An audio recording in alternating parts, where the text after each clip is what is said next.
Sveiki bičiuliai, su jumis vėl rubrika Riškim kartu.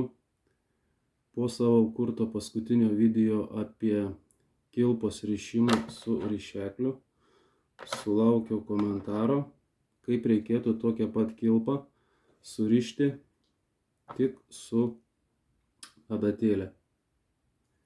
Taigi pasistengsiu parodyti, ko mums reikės. Tai reikės žinoma valo, adatėlės, rišeklio. Šiuo atveju naudosim didesnį rišeklį, užtempėjo ir žinoma žirklučių. Taigi imame valą, imame adatėlę, valą veriame per adatėlės akutę, padarome kilpą, imame didesnį rišeklį, užmauname valą ant rišeklio ir sukame 2 kartus. 1, 2. Valo kilpą veriame ant rišeklio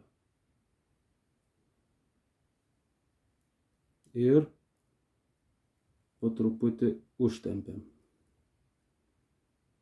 Kaip matote, smeigtukas lieka pasislinkęs.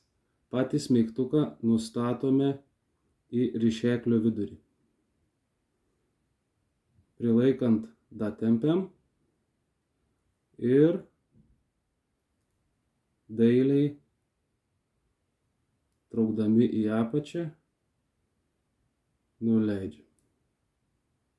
Iki galo nedaveržiam, atkabinam, pareguliuojam smeigtuką. Štai taip, tikiuosi matosi. Padrėkiname mazgą, imame užtempėją ir užtraukiame. Nereikalingą valo atkarpą nukerpam.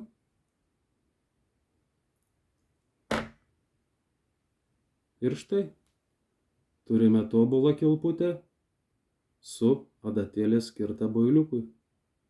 Tai ką, tikiuosi pagelbėjau. Iki susitikimo kitose video.